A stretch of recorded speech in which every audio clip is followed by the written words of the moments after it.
Hey everybody, my name is Bryce Rankins. And I am Brian Romero. And you're listening to episode 4 of the Starlight Archive. Welcome to the Starlight Archive, best Griffin High Republic podcast this side of no space.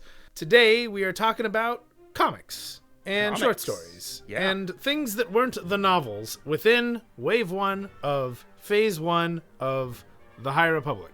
The era of Star Wars that takes place between about 500 and 100 years before The Phantom Menace, which, as far as BBY is concerned, you can take care of that math yourself. You can math it yourself, it's fine. I mean, it's a fun little game to play. At what point in the Star Wars timeline did this take place in regards to the Battle of Yavin? Because we decided that is a point in time that was worth having a marker on.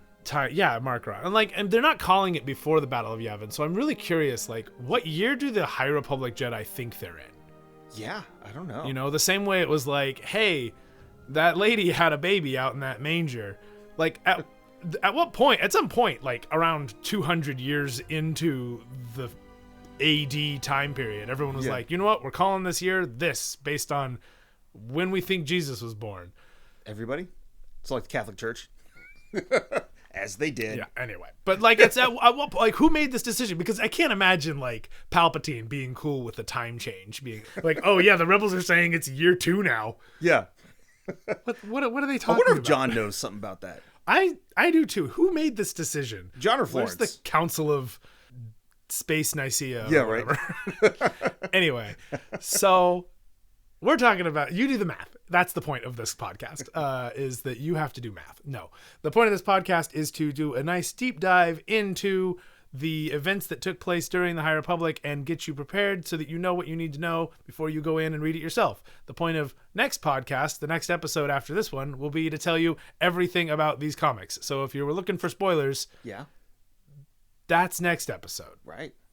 So this one, we're going to talk about all of the things you need to know before you start reading the comics. But if you are looking for spoilers, then look for the episode that has a big fat spoiler word in its title and go for that one. Yeah. Because we'll label it as such, and that'll make it easier for you. So if you're here for spoilers, you're not going to find any. This is a certified spoiler-free episode. Yeah. The certification process is extremely complicated, and our vetting It took us years to get that certification. Yes. Yeah, no, it did. It did. There's a plaque on the wall right next to our food safe certification, which means that we can give you guys tacos. Mm-hmm.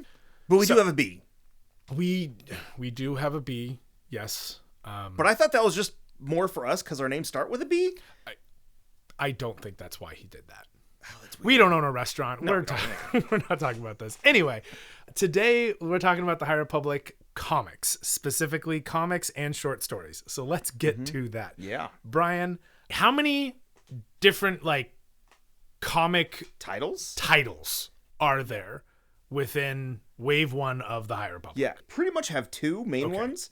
And then we do have a one-shot kind of side story that we'll talk about in just a few. But the 2 main ones are the Marvel Star Wars High Republic main comic. Which is Star Wars The High Republic. Yeah. And then we have IDW's Star Wars The High Republic Adventures. So we got the main High Republic comic from Marvel from Cavan Scott and Ario Enandito. He does the main art for most of the issues, as well as a lot of the covers.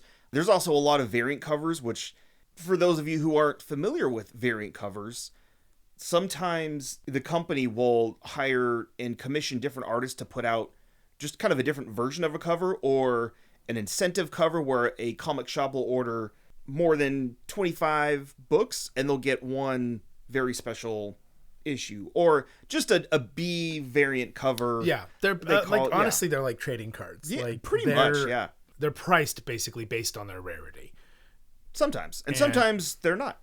Yeah, sometimes they are. It's a kind of a combination of rarity and how big is this artist. Like Scotty Young covers go for a lot. Oh yeah, that's an artist. Scotty Young is an artist, but some other artists that don't necessarily have that cult following or don't have a really distinctive style that's sought after can come into play. But you're certainly going to pay more for a rarer comic. You're not going to pay cover price probably for an incentive cover unless you really order it, and it's hard Depends to order on the shop that. too. Yeah, And depends on the shop. Anyways, yeah, It's a whole thing. But variant covers, they're fun, exist, and they're neat, and they've got really cool artwork. Yeah, so I got a few of those in my box that I'll get, and I'll order out. Usually online, you can find what artwork's going to be attached to which comic, and you can order kind of what you want from your local comic book shop. So do that. Shout out Comic Book Hideout for helping me out with that. Yep. Anyways, then we have the High Republic Adventures from Daniel Jose Older and Harvey Tolobau. Sorry if I'm mispronouncing that.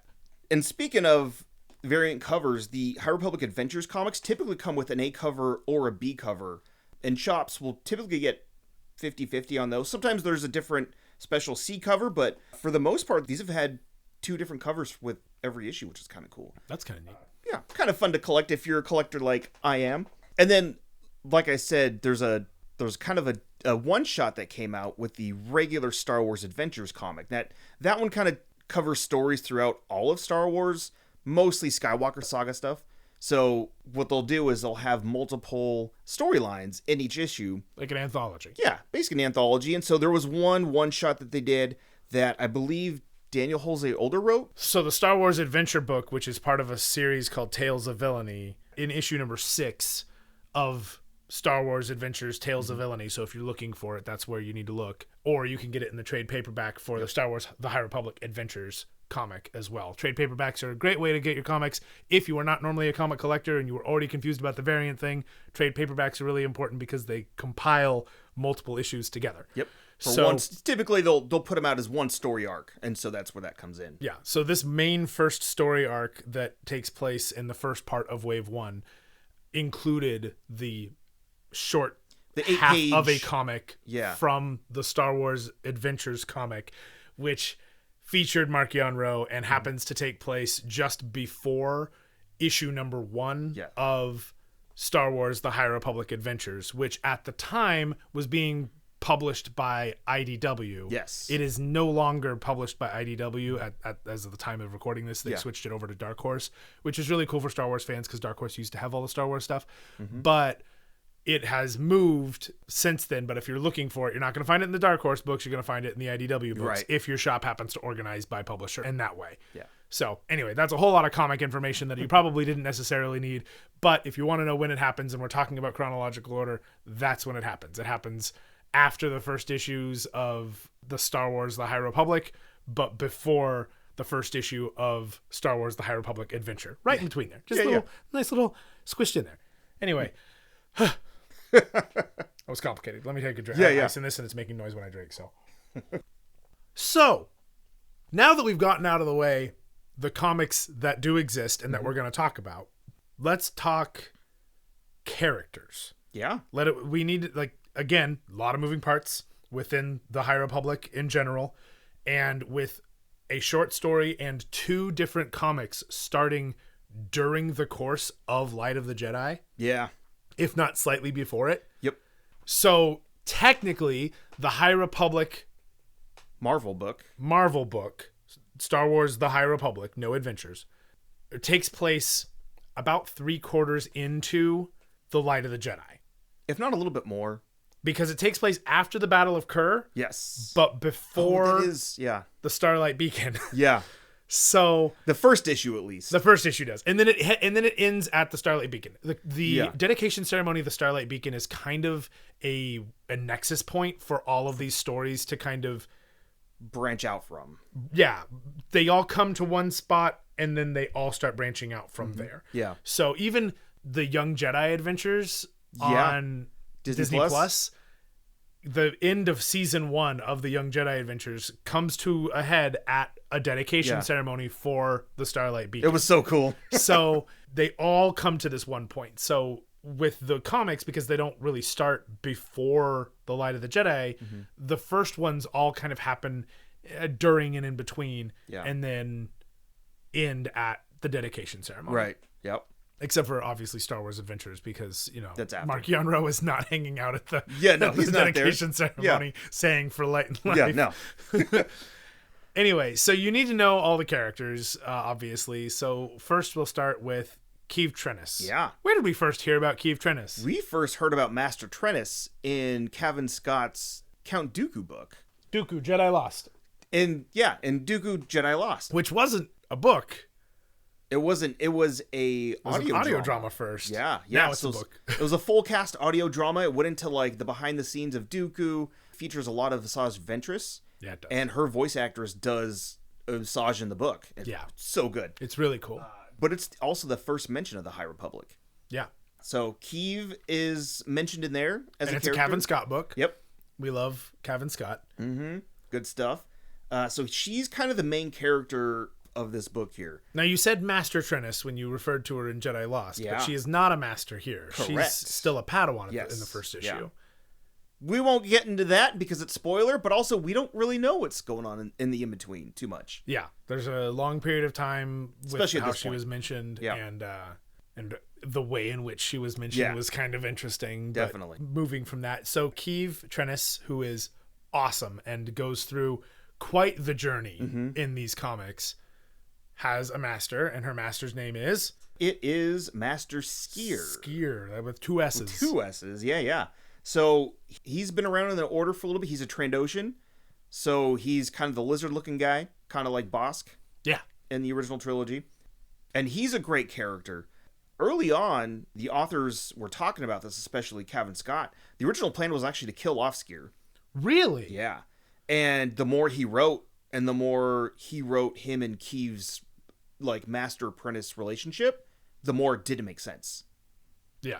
So they kept him alive longer than issue 1 or 2 or how many ever they kept him alive. He sticks around for a for a little while decent longer. amount of time. Yeah. No direct line as to when or if he has been removed yet. Right. Correct. So yeah, at the time, especially in wave 1 here, they didn't kill him off, which was the original plan, but they didn't do it. No real spoilers, but whatever, it's fine. But he is in The Light of the Jedi.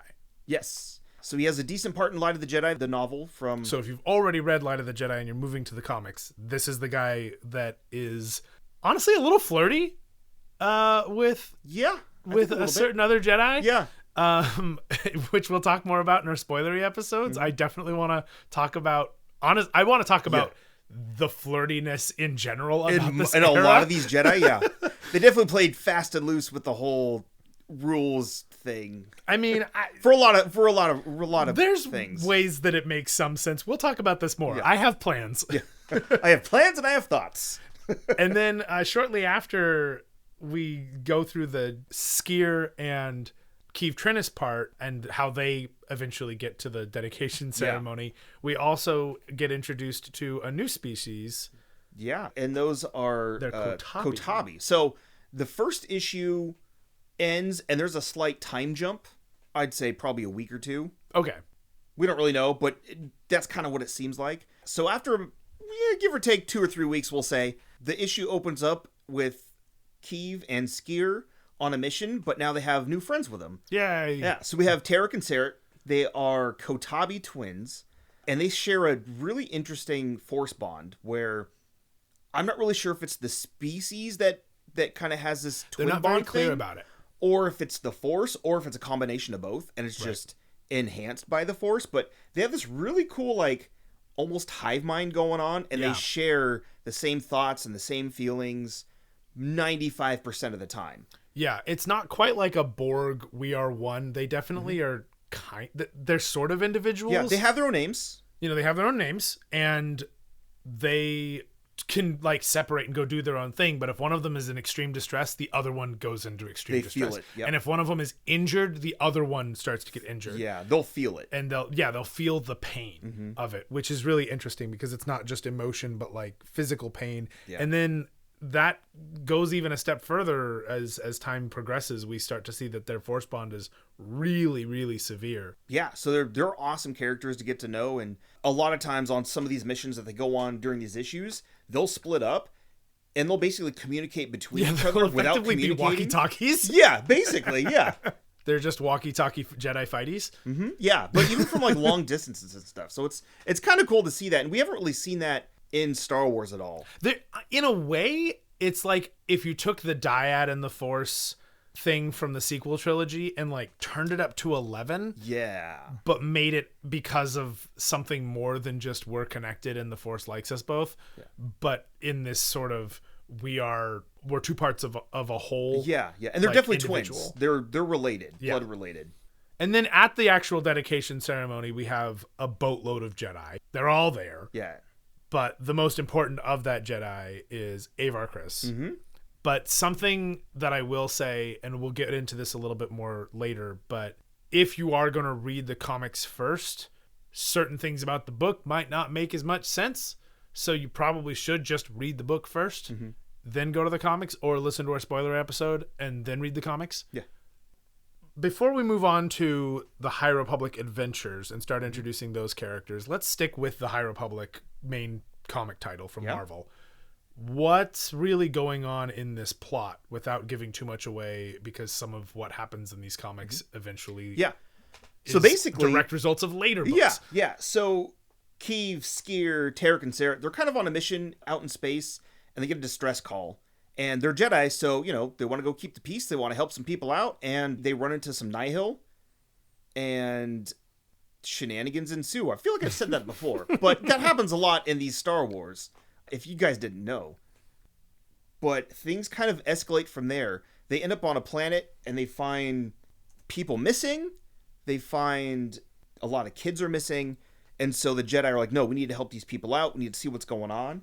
And eventually, that's when Avar Kriss shows up, and she starts becoming a little more of a frequent character. And again, because of how the High Republic is working between the books and the comics, a lot of the characters bounce around, and everything makes sense to why a character's in a certain planet or a ship or just showing up where they are, which is really nice. I will say, despite her being such a major player in the Light of the Jedi, Avar Kriss does not really have a major role in any of the novels after that.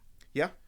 Like, she's sort of just talked about in most of them. She's not even present at Valo and that whole party. And she's like, if you really like Avar Kriss, the comics where you're going to find her. Yeah. Because she's kind of running point for the council to handle the various threats that are occurring in the galaxy post great disaster. Yeah. Now, and with the Jedi that are mostly on Coruscant, and again, they're spread out throughout the galaxy, but again, the main temple is on Coruscant. She's kind of the liaison out into the unknown regions. I wouldn't say wild space, but she's out and about in the galaxy hanging out. You could even call her a dangerous liaison. Ooh. We get fun little cameos from a couple other Jedi that are running around. We got Astala Maru, who's helping run security. And we love Astala Maru. Oh, he's the best. Over at the Starlight Beacon. Vernestra Ro shows up for a couple panels here and there. But again, everything makes sense for where the characters are in the galaxy, which is really, really nice. That kind of ties up what's going on for the High Republic main comic from Marvel. So very quickly, because they don't really branch out that much further, there's a couple of characters named Joss and Pika Adren that show up in the Light of the Jedi, and they're part of the short story Go Together, and it's by Charles Soule also. Oh, cool. So it's kind of like bonus footage, like it's like DLC, like what was happening with those two characters, let's have a little bonus thing about that. So it's kind of just a whole chapter of what they were doing, because they were a big part in some of the relief efforts that happened during the course and of they show Light of up the Jedi. throughout the course of Phase 1 of the High Republic too. They have a pretty big part towards the end of Phase 1, which is really nice. And then shortly after that, we get a story called First Duty. You're fine. The First Duty story is Cavan Scott. Those introduced Velko Jayan and Gal Tarphin, who are two security people. One of them, I don't recall what her species is, but I know that Gal Tarphin is a Mon-Cal security officer. They're both security on the Starlight Beacon, Non-Jedi. which is cool. Non-Jedi, and they deal with the Jedi, and sometimes they're annoyed by them, and sometimes they're really happy that they're there, and they just kind of go about dealing with their business of what's going on or around there. And then there's the Hidden Danger. The Hidden Danger takes place toward the end, and again, we'll get into all of that chronological stuff, but the Hidden Danger does involve Avon Staros, which is kind of cool. Ooh, nice. And most of the Starlight stories after that first Joss and Pika Adren stories are basically about the security team on Starlight Beacon, which is kind of cool that there's this whole little side mini thing. It's kind of like when comic book based shows will do like YouTube shorts or like the Marvel one-shots. Yeah. That kind of thing where it's like, oh, we're focusing a bunch on this other character. Like, they're basically the Agent Coulson of Starlight Beacon, which is kind of cool. But those stories, we'll get into them when we get into the main arc, but I just wanted to kind of get that through because we didn't talk about them when we talked about the books in the last episode, but because these are kind of a smaller thing that weaves in and out of the books. Makes sense for the comics. The first two go together, take place during Light of the Jedi, just like the first issue of every comic they have. Yeah. But the next ones all take place throughout, kind of interspersed between Into the Dark and the rest of the comics. And again, we'll get more to that later, but yeah. So Very going nice. forward, Yeah. Then we have Star Wars, The High Republic Adventures. It's the official title. There's a "the" and all that. Is by Daniel Jose Older, and the art is Tolabao, which, we've talked about. Tolabao has this really cool, his hatching is fantastic. So the art is really, really cool. we love good hatching. We love good hatching. We're here for hatching. What's hatching? Cross hatching is a shading technique. Cross hatching now? There's hatching and cross hatching. There's there's shading techniques. I don't necessarily always love some of the designs. I feel like Yoda is very strange looking in these comics. Sometimes. But Yoda shows up, so that's an important thing to know. Yeah. There's a bunch of characters. You guys might remember Yoda. He's basically a Muppet. Been in like one or two movies. Yeah, he's kind of important. So Star Wars The High Republic Adventures takes place at the same time as all the rest of the books do, but it follows the adventures of some Padawans. It starts during the Light of the Jedi. Same thing, concurrent, and it, leads us into our little dedication ceremony, as they all want to do. So Star Wars The High Republic Adventures is an IDW all ages book. And even though it's all ages, it does deal with some more mature concepts, but nothing obscene by any means. But there's definitely some darker storylines that happen. You're definitely dealing with a lot of, we'll call them big emotions. Yes, yeah. And similar to with how the books are split up, the High Republic Adventures, the average age of the main characters are like 10 to 12. Yeah. And I usually liken these characters and their writers to this kind of toy box system. We've used this in the other podcast too with Dave when we talk about superheroes and who owns what rights, etc.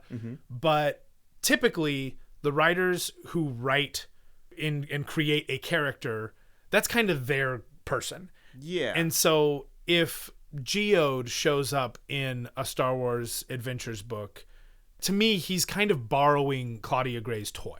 And it's like, hey, can I borrow your action figure? Can I borrow your toys? But at the same time, they also have a tendency to want to play with their toys the most.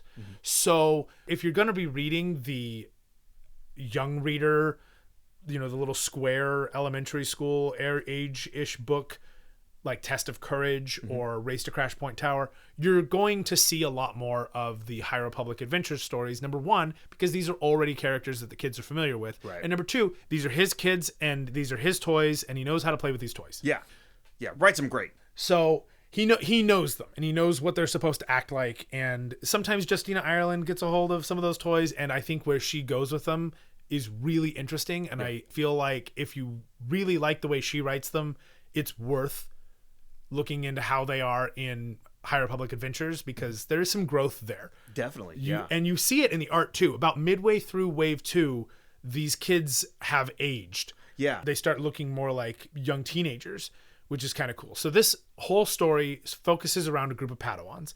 And the Padawans' names are Lula Talasola, Court, Bibbs, and Farzala. And Farzala's got these cool mutton chops. Court has a skull on his head. Yeah, he's awesome back. He's got a one of my weird favorites. backstory. He's one of my favorites. Yeah. I like his arc because it's kind of like Neville Longbottom's arc. Yeah. That you're like, I feel for this kid, but you don't realize how much this kid is going through until you get later in the books. Yeah. And even later on, in a lot of these characters, there's not really necessarily like a story arc with specific characters. They're all kind of going through things together. Yeah. And obviously, Lula's she is the main character of the book. Yeah. But there's so many Padawans and younglings around. In the background, you see their story going on. And again, like you said, you don't really realize it until later on. Kind of similar to Neville, where, he's one of the characters. He's not the main character. But by the end of the story, you're like, I love this guy. I mean, what amazing character. If Light of the Jedi was this kind of cataclysmic Marvel event where we brought in everything, Star Wars Adventures very much gives you that kind of Hogwartsy feel. Yeah. There's a bunch of, because again, the galaxy has Jedi all over. You see a lot of interaction between Padawans that aren't necessarily part of the same story. Like by the end of Wave 3, we have characters from the middle of Wave 2 that got introduced now hanging out with and making plans with and joking with characters that started in Book 1 of Star Wars The High Republic Adventures. So they go to this planet. There's an emergency, no pun intended. You'll understand that if you've read this already. There's an emergency, and the group is being led by a guy named Torben Buck and Yoda. Yes. So at this point in time, Yoda's kind of taken a half step away from the Jedi Council. He misses teaching all the younglings and the Padawans. He's very involved with early teaching, and that's kind of how they retconned Obi-Wan in Empire when he's like, oh, go see Yoda. He's the Jedi Master that instructed me. He's not the Jedi Master that instructed. He's one of the many that did. And it just, even if you watch the Clone Wars animated series, you see it in there too. He interacts with everybody. He knows most everybody, and he has a really cool connection with most of the Padawans. And Yoda specifically is the one who takes the younglings to go find their kyber crystals. Yeah. Yoda doesn't necessarily teach a Padawan usually, but Yoda does teach initiates. Yeah.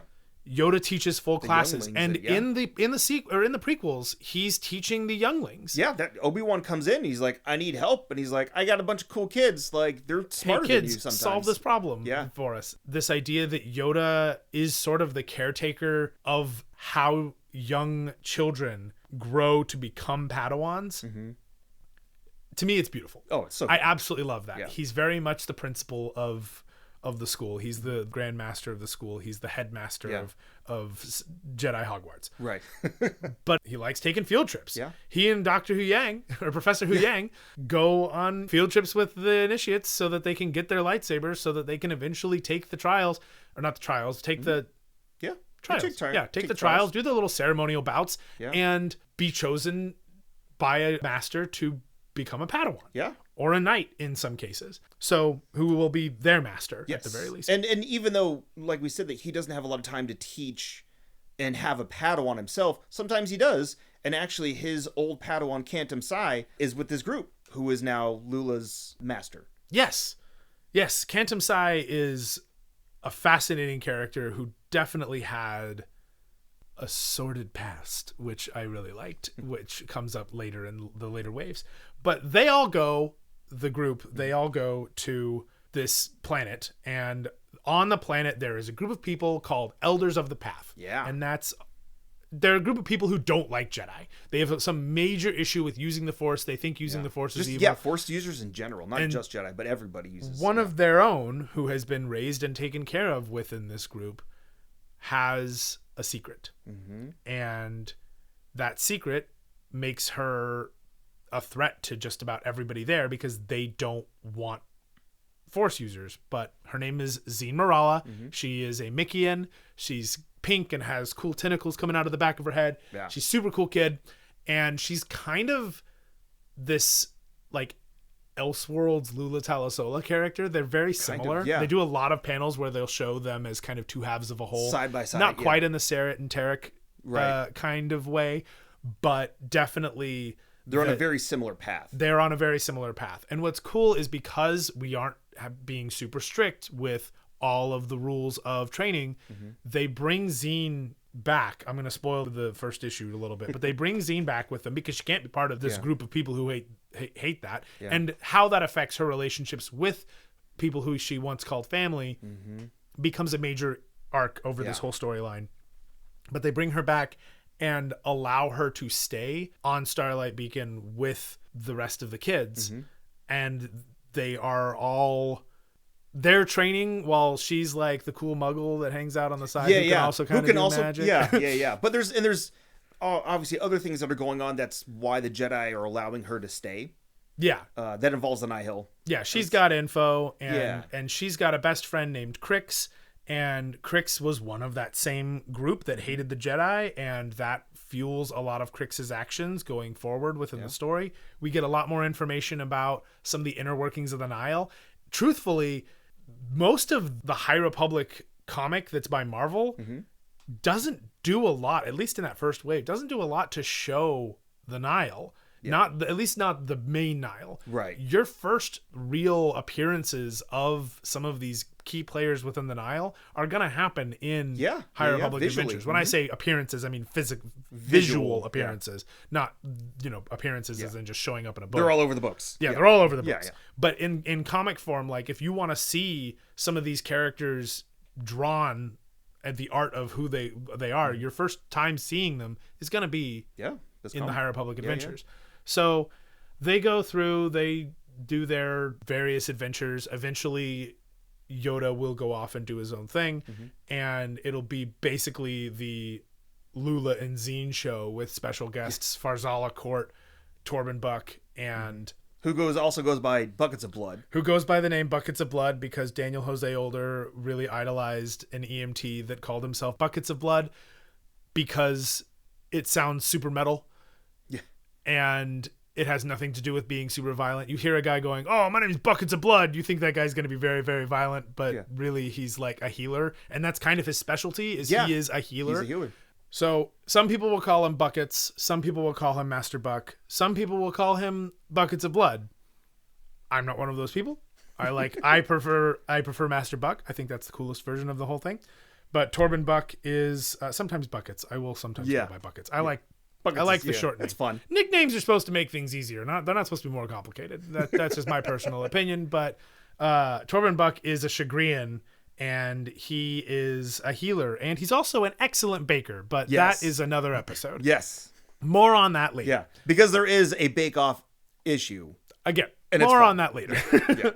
So the key thing that you need to know is that this group of Padawans is kind of on their own adventure dealing with other things, but those adventures do eventually start interweaving with the rest of the stories because they start finding key information and they become kind of a key part in tracking down and taking down the Nihil because of information that they know specifically. So beyond all that, that's kind of everything you need to know for this first wave in phase 1 is to just know that your characters are, who your characters are and what they're kind of doing. I highly recommend picking it up. If you want to skip picking it up and you're only here for the books, then listen to our spoiler episode. We'll get to that. Oh, yeah. So for future episodes, we might make this its own thing. But for this episode, I want to kind of talk about purest chronological order. I am the type of person who, when the Marvel event Siege happened. And when Asgard goes crashing into Oklahoma, I flipped to that page in the 7 different comic books that happened in. Oh yeah, because all the tie-ins. And I would not read past it. Right.